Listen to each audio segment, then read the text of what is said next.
Hello and welcome to Model Kit Stuff and a modelling basics video. Today we're going to talk about how to organise your thinners.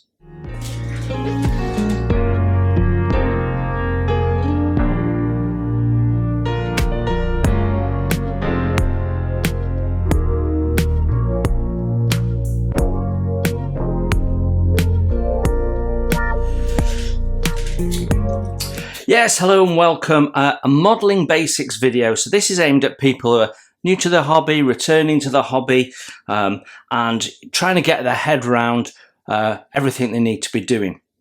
Now, the fact of the matter is, especially when you're relatively new to the hobby, the best thing to do is buy the right thinner for the paint system that you're using. And over time, that means you get more and more thinners because you try different paint systems or whatever. Over time, you build up quite a collection of different thinners, whether they be proprietary thinners or just general thinners. You end up buying quite a few. Now, with experience, you can understand what paints you can thin with the same thinners. So Mr. Colour leveling thinners, for example, you can use in Tamiya and maybe one or two other things. But I've always erred with a bit of caution and stayed with the thinner that I want to use for the paint system. So if I'm using Humbrol, I use a Humbrol thinner. If I'm using Tamiya, I use a Tamiya thinner. If I'm using Life Colour, I use a Life Colour thinner. And so it goes on. I do have some generic thinners, so Ultimate Thinner has covers a huge range of paints, and that's my go-to for if I don't have the correct thinner for it. The problem with this is that thinners are expensive, so you tend to buy them in bulk because that's the most cost-effective way overall. You buy a large bottle, but the large bottles come with a number of different issues. Firstly, as you can see, it doesn't take much to take up a lot of space, and so having them on your desk when you're working isn't the most practical solution. And the other thing is, they can be quite difficult, even when they've tried to give you some form of dispensing nozzle. Most of them are a bit junk. I mean, this one, for every 2 drops you put in your paint, another one's going down the side, so you lose a third of your product with that nozzle. And it's not dissimilar with this nozzle, although this nozzle's better. So you take the top off and you dip in with a pipette, and then you're decanting it, and you work it out that way. The problem with that, of course, is you're putting a foreign object into your thinners and you're contaminating it. Best will in the world, you're contaminating it.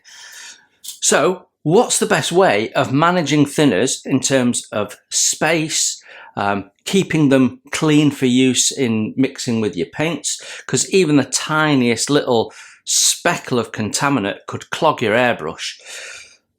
Well, for me, the best thing to do is to get some of these. So these are little dropper bottles, the same sort of thing that you might well buy your paint in. You can get them in different sizes, and you can get them in different pack sizes. And you can get them on places like eBay and Amazon, I guess.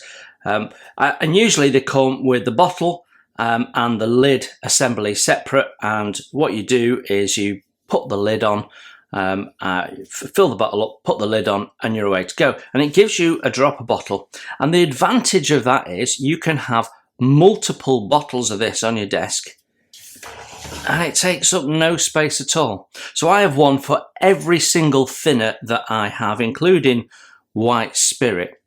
So it does 2 things: saves you a load of space. It allows you to keep them close and handy without it cluttering your desk, but also means I can put an uncontaminated, controlled amount into my paint.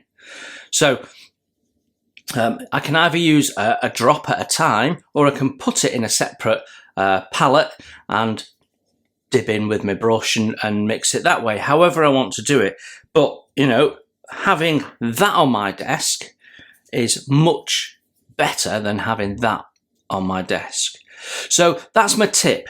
They're really easy to use. You know, it's just like a paint dropper bottle.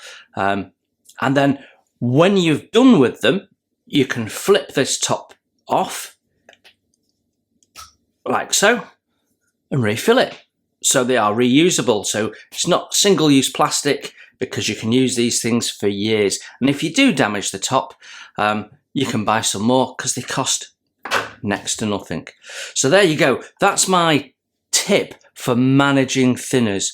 And whatever you do in the hobby, when it comes to buying things, buying bulk always makes sense. But think about how you're going to manage that on your desk space. Otherwise, you get very cluttered. And what happens is, the more clutter comes in, the less working area you've got, as it all encroaches on your space, and you end up sort of like that trying to build your models. It's no good at all. So there you have it. That is one of my modelling basic tips. Thanks for looking in. You enjoy your modelling, and I'll see you very soon.